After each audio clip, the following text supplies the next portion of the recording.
Assalamualaikum warahmatullahi wabarakatuh. Semoga semua kebaikan terlimpah kepada kita semua. Amin ya rabbal alamin. Kisah kecerdikan Abu Nawas memang seakan tidak ada habisnya. Kali ini ia kembali mengerjai seorang pencuri yang hendak mencuri di rumahnya. Pada suatu malam, saat Abu Nawas sedang tidur pulas, ia dikagetkan oleh suara berisik dari ruang tengah rumahnya. Dengan hati-hati, Abu Nawas turun dari tempat tidur dan beringsut menuju pintu kamar untuk mengintip melalui lubang kunci. Dari balik pintu, ia melihat seorang pencuri sedang memasukkan barang-barangnya ke dalam karung besar. Hampir semua barang di ruang tengah diambil oleh si pencuri tanpa tersisa sedikit pun. Setelah selesai, si pencuri memanggul karung besar berisi barang curian di atas bahunya lalu kabur lewat jendela. Melihat kejadian itu, Abu Nawas sengaja membiarkannya. Ia tidak berteriak minta tolong ataupun menghardik si pencuri karena ia ingin memberi pelajaran tanpa kekerasan. Diam-diam Abu Nawas mengikuti si pencuri dari belakang. Setelah berjalan cukup jauh, si pencuri mulai terlihat kelelahan. Bagaimana tidak, barang curian yang ia bawa cukup berat. Akhirnya sampailah si pencuri di depan rumahnya. Setelah masuk ke dalam rumah, si pencuri langsung meletakkan karungnya dan beristirahat. Saking capeknya, ia sampai lupa menutup pintu. Sehingga dengan mudah Abu Nawas ikut masuk ke dalam rumah itu. Tidak lama kemudian, si pencuri mulai membuka karungnya dan mengeluarkan barang-barang hasil curiannya. Dari barang berharga hingga barang-barang rumah tangga seperti gelas, piring, dan mangkuk, semuanya ia letakkan dengan rapi di rumahnya. Seolah-olah ia sedang pindahan rumah. Sementara itu, Abu Nawas dengan santai mengamati dari belakang sambil duduk tenang. Merasa curiga, si pencuri menoleh ke belakang. Betapa terkejutnya ia ketika melihat Abu Nawas ada di dalam rumahnya. "Kenapa kamu ada di sini?" tanya si pencuri setengah ketakutan. "Loh, kamu tidak tahu ya? Rumahku kan sekarang di sini," jawab Abu Nawas santai. "Kenapa bisa begitu? Ini kan rumahku," balas si pencuri kebingungan. "Kalau kemarin ini memang rumahmu, tapi sekarang sudah jadi rumahku karena aku sudah pindah ke sini," ujar Abu Nawas. "Pindah? Pindah bagaimana maksudnya?"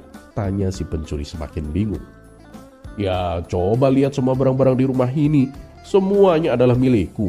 Jadi rumah ini sekarang adalah milikku," jawab Abu Nawas tenang. "Kalau kamu mengusirku, aku akan berteriak bahwa kamu telah mencuri barang-barangku dan aku akan memukulimu," ancam Abu Nawas. Karena tak ingin memperpanjang masalah, si pencuri akhirnya membiarkan Abu Nawas menetap di rumahnya. Selama seminggu tinggal di situ, Abu Nawas selalu menghabiskan makanan si pencuri. Roti, susu, dan madu yang ada di lemari semuanya dilahap oleh Abu Nawas. Si pencuri pun hanya bisa tidur dengan menahan rasa lapar. Ia merasa kesal. "Kalau begini, bukan aku yang merampok, tapi dia yang merampok semua makananku," pikir si pencuri. Dan keesokan harinya, si pencuri mendekati Abu Nawas dengan wajah yang lesu. "Tuan, bagaimana caranya supaya Tuan kembali ke rumah Tuan?" tanya si pencuri dengan nada memohon. "Sudah kubilang, aku sudah pindah ke sini. Sekarang ini adalah rumahku.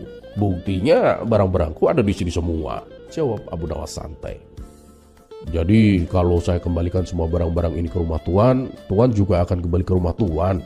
tanya si pencuri penuh harap. "Ya, tentu saja. Kalau di sini sudah tidak ada barang-barangku, berarti ini bukan rumahku lagi," balas Abu Nawas. Akhirnya dengan susah payah si pencuri mengembalikan semua barang-barang Abu Nawas ke rumahnya. Setelah itu Abu Nawas pun kembali ke rumahnya, sementara si pencuri hanya bisa mengelus dada.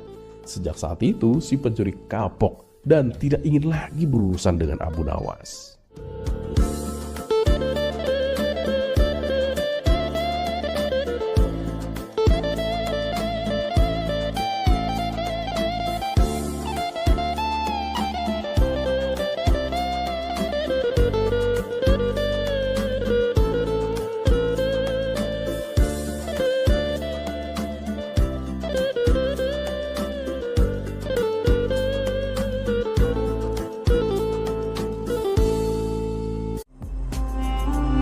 Kisah selanjutnya.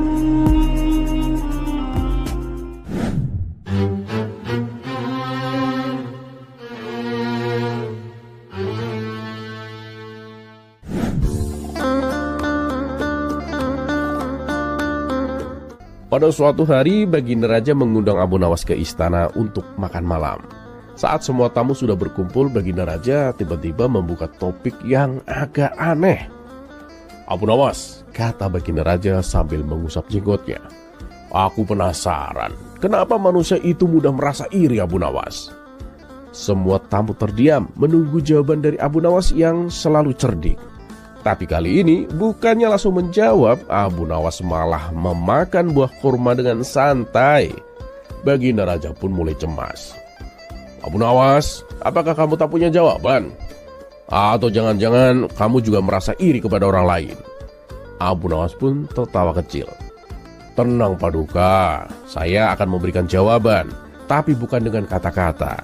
Besok pagi undang semua rakyat berkumpul di alun-alun Paduka. Saya akan tunjukkan kenapa manusia mudah iri." Dengan rasa penasaran, Baginda Raja pun setuju.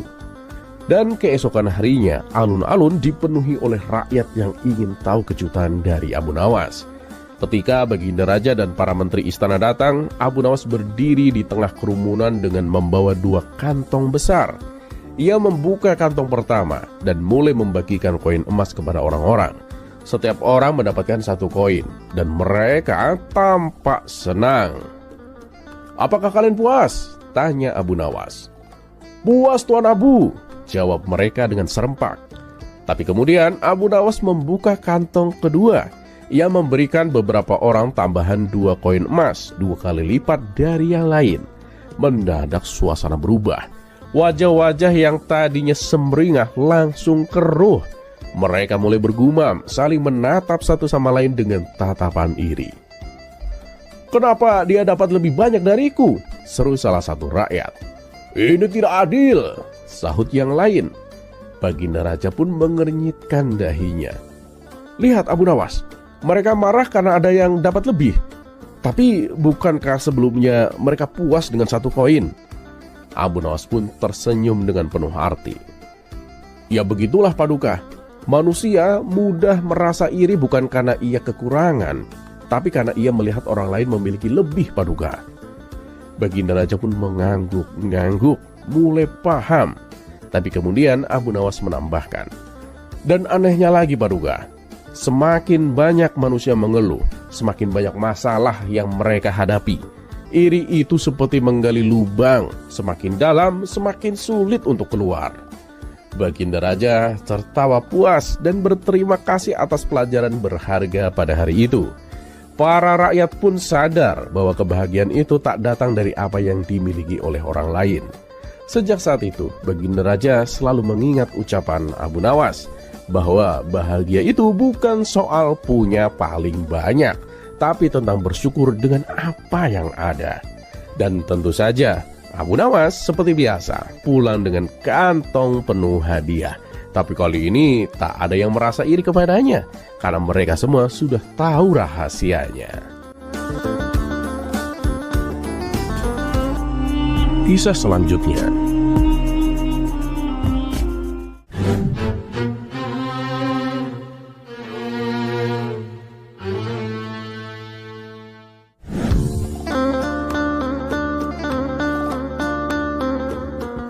Ketika hari raya Idul Adha, Baginda Raja berkurban hewan kambing dalam jumlah yang sangat banyak. Hal ini bertujuan agar seluruh rakyat Baghdad bisa mendapatkan bagian dagingnya secara merata. Masyarakat pun menyambutnya dengan sukacita.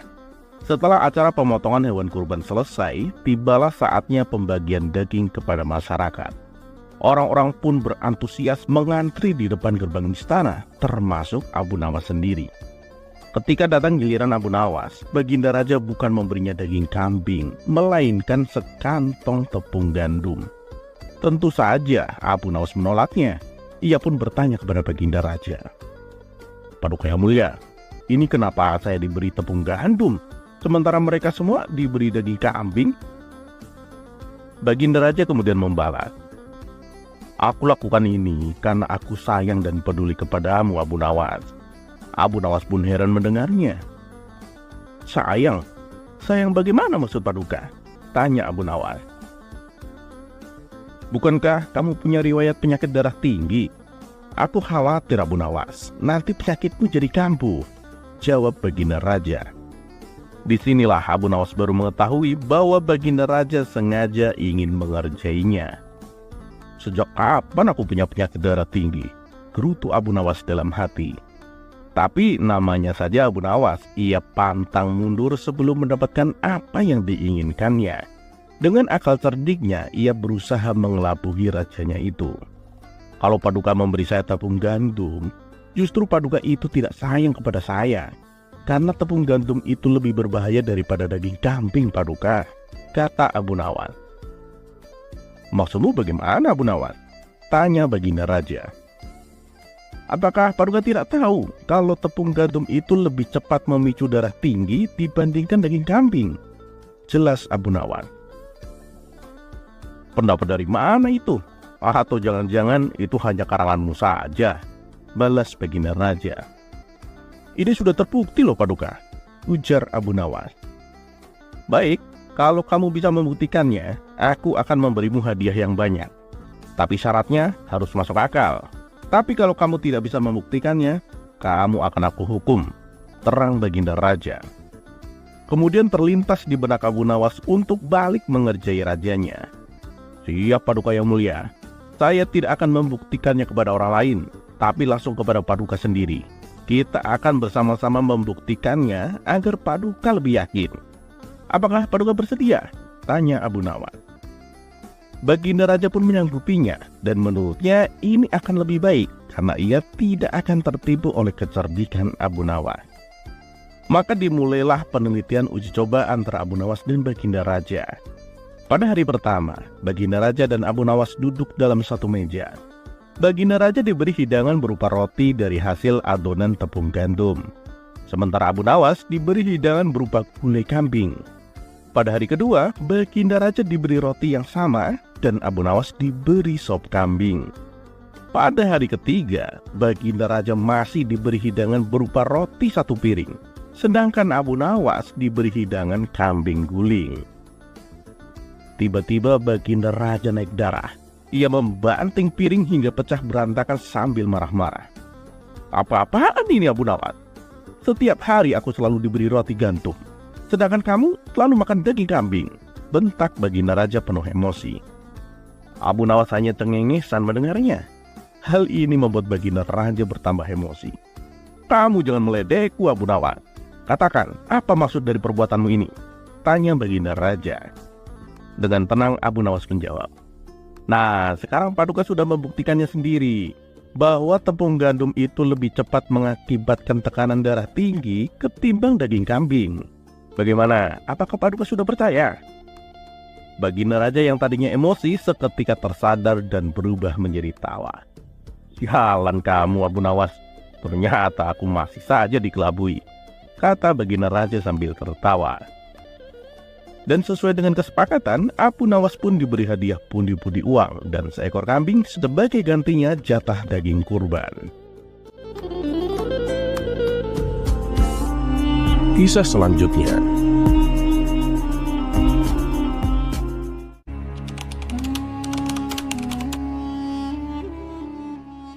Mimpi buruk yang dialami Baginda Raja Harun ar-Rasyid tadi malam menyebabkan Abu Nawas diusir dari negeri kelahirannya sendiri. Abu Nawas tidak berdaya. Bagaimanapun ia harus segera menyingkir meninggalkan negerinya tercinta hanya karena mimpi. Masih jelas terngiang-ngiang kata-kata Baginda Raja di telinga Abu Nawas. "Tadi malam aku bermimpi ketemu dengan seorang lelaki tua. Ia mengenakan jubah putih. Ia berkata bahwa negeriku akan ditimpa bencana bila orang yang bernama Abu Nawas masih tetap tinggal di negeri ini. Ia harus diusir dari negeri ini sebab orang itu membawa kesialan. Ia boleh kembali ke negerinya dengan syarat tidak boleh dengan berjalan kaki, berlari, merangkak, melompat-lompat, dan menunggang unta atau binatang tunggangan yang lainnya," kata Baginda Raja kepada Abu Nawas. Akhirnya dengan bekal yang diperkirakan cukup, Abu Nawas pun mulai meninggalkan rumah dan istrinya. Istri Abu Nawas hanya bisa mengiringi kepergian suaminya dengan derayan air mata. Sudah 2 hari penuh Abu Nawas mengendarai untanya. Bekal yang dibawanya mulai menipis. Abu Nawas tidak terlalu meratapi pengusiran dirinya dengan kesedihan yang terlalu mendalam. Sebaliknya, Abu Nawas merasa bertambah yakin bahwa Tuhan Yang Maha Perkasa akan segera menolongnya keluar dari kesulitan yang sedang melilit pikirannya. Bukankah tiada seorang teman pun yang lebih baik daripada Allah Subhanahu wa Ta'ala dalam saat-saat seperti itu? Pikir Abu Nawas di dalam hati. Setelah beberapa hari Abu Nawas berada di negeri orang, ia mulai diserang rasa rindu yang menyayat-nyayat hatinya yang paling dalam. Rasa rindu itu semakin lama semakin menderu-deru seperti dinginnya jumharir, sulit untuk dibendung. Memang tak ada jalan keluar yang lebih baik daripada berpikir. Apakah dengan akal harus melepaskan diri? Apakah aku akan meminta bantuan orang lain dengan cara menggendongku dari negeri ini sampai ke istana Baginda? Tidak akan ada seorang pun yang sanggup melakukannya. Aku harus bisa menolong diriku sendiri tanpa melibatkan orang lain, pikir Abu Nawas. Pada hari ke-19, Abu Nawas tidak lagi mengindahkan larangan Baginda Raja Harun ar-Rasyid. Setelah segala sesuatunya dipersiapkan, Abu Nawas berangkat menuju ke negerinya sendiri. Perasaan rindu dan senang menggumpal menjadi satu. Kerinduan yang selama ini melucut-lucut semakin menggila karena Abu Nawas tahu sudah semakin dekat dengan kampung halaman. Mengetahui Abu Nawas bisa pulang kembali, penduduk negeri gembira. Desas-desus tentang kembalinya Abu Nawas segera menyebar secepat bau semerbak bunga yang menyerbu hidung. Kabar kepulangan Abu Nawas juga sampai ke telinga Baginda Raja Harun ar-Rasyid. Baginda juga merasa gembira mendengar berita itu, tetapi dengan alasan yang sama sekali berbeda. Rakyat gembira melihat Abu Nawas pulang kembali karena mereka mencintainya. Sedangkan Baginda Raja gembira mendengar Abu Nawas pulang kembali karena beliau merasa yakin kali ini pasti Abu Nawas tidak akan bisa mengelak dari hukuman. Namun Baginda amat kecewa dan merasa terpukul melihat cara Abu Nawas pulang ke negerinya. Baginda sama sekali tidak pernah membayangkan kalau Abu Nawas ternyata pulang dengan cara bergelanyut di bawah perut unta, sehingga Abu Nawas terlepas dari sanksi hukuman yang akan dijatuhkan, karena memang tidak bisa dikatakan telah melanggar larangan Baginda Raja, karena Abu Nawas tidak mengendarai unta atau binatang tunggangan. Kisah selanjutnya.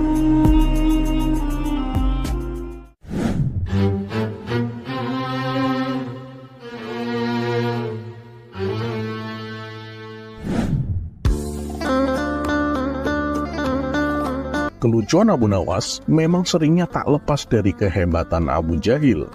Seakan-akan Abu Jahil itu adalah sebuah booster untuk lawakan Abu Nawas. Ya, walaupun setiap kali mereka berdua collab, Abu Jahil yang selalu menjadi tumbalnya. Tapi meskipun begitu, pengorbanan Abu Jahil tak sia-sia. Lawakan mereka pecah tanpa perlu banting gelas. Seperti pada kisah kali ini, yang mana kisah ini diawali ketika Abu Nawas sedang menerima tamu dari kerajaan. Dan kebetulan juga jadwalnya untuk mengajar di majelis. Maka Abu Nawas pun meminta tolong kepada Abu Jahil untuk menggantikan dirinya mengajar murid-muridnya. Ketika sudah memasuki majelis, melihat murid-murid Abu Nawas yang berpenampilan rapi dan memakai jubah seperti ulama cilik, membuat Abu Jahil merasa minder. Pasalnya, ia tak menguasai ilmu agama. Hukum tajwid pun sampai sekarang Abu Jahil belum lulus. Merasa untuk menjaga wibawanya, Abu Jahil tak mengajarkan tentang ilmu agama. Ia memutuskan untuk mengajar cara menggambar, karena merasa ia mempunyai keahlian dalam menggambar. Kemudian Abu Jahil langsung mulai menggambar buah apel di papan tulis. "Anak-anak, ini gambar apa?" tanya Abu Jahil. Serentak anak-anak pun menjawab, "Pantat." Sontak Abu Jahil menjadi emosi. "Hei, kalian masih kecil tapi tidak punya sopan santun. Berani-beraninya berkata jorok di hadapan orang tua," kata Abu Jahil memarahi.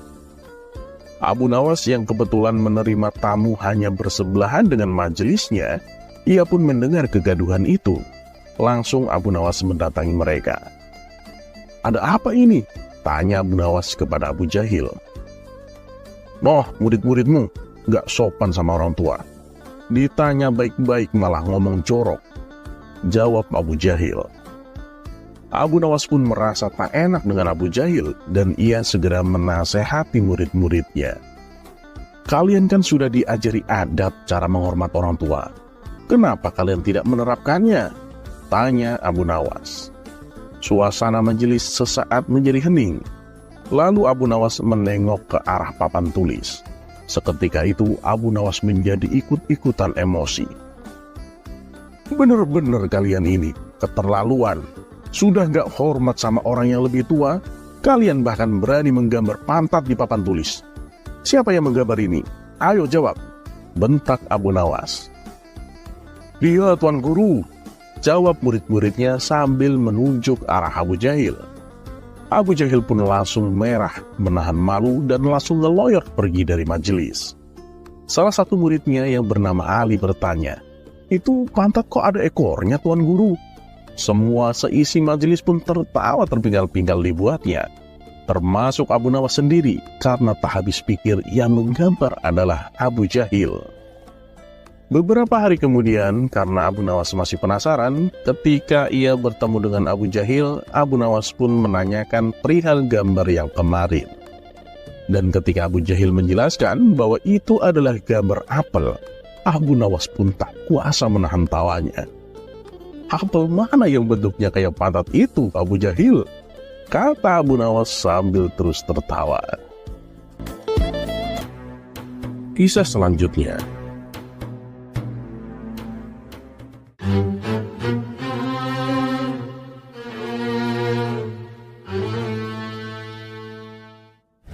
Selain cerdik, Abu Nawas juga terkenal di kalangan istana sebagai orang yang sering berkelana ke berbagai daerah luar untuk berdagang. Maka dari itu, Abu Nawas dianggap mahir berbagai bahasa asing. Dan pada kisah kali ini, Abu Nawas diperintah Baginda Raja sebagai penerjemah. Seperti apa kisah kocaknya? Berikutlah kisah lengkapnya. Diawali ketika pada suatu hari, kerajaan kedatangan seorang tamu asing. Sehingga Baginda Raja membutuhkan penerjemah selama menjamu tamu tersebut. Tapi yang membuatnya kebingungan, Baginda Raja belum menemukan orang yang menguasai bahasa tamunya itu. Melihat rajanya yang kebingungan, penasihat istana pun memberikan saran.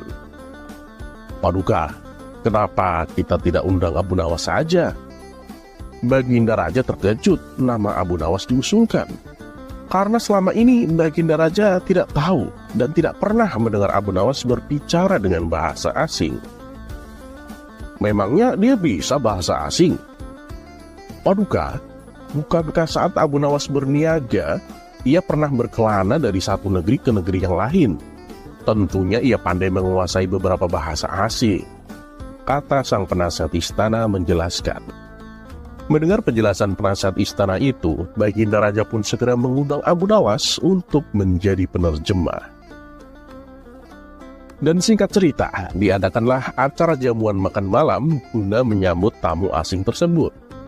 Setelah jamuan makan malam selesai, Baginda Raja dan tamunya memulai sebuah percakapan. Disitulah Abu Nawas melaksanakan tugasnya sebagai penerjemah. Dan ternyata semuanya berjalan lancar. Baginda Raja pun sangat senang kepada Abu Nawas, karena ia begitu cakap melaksanakan tugasnya sebagai seorang penerjemah yang handal. Sehingga suasana percakapan pun menjadi terasa semakin hangat. Namun diam-diam sang penasihat istana terus mengamati Abu Nawas. Ia merasa ada sesuatu yang ganjil dalam menerjemahkan perkataan raja kepada tamu asingnya itu. Kemudian penasihat istana itu bertanya kepada Abu Nawas. "Abu Nawas, aku perhatikan dari tadi kok ada yang aneh caramu menerjemahkan perkataan Baginda Raja. Bagaimana caramu menerjemahkan perkataan Baginda Raja yang begitu panjang, tapi kamu menyampaikannya begitu singkat?" Dengan entengnya dan sambil sedikit tertawa, Abu Nawas menjawab, "Oh, itu mah gampang. Saat Baginda Raja sedang bercerita lucu, aku cukup menyampaikan kepada tamu asing itu, 'Mohon Tuan tertawa.' Dan tamu asing itu pun tertawa. Ya, walaupun nggak tahu isi cerita Baginda Raja.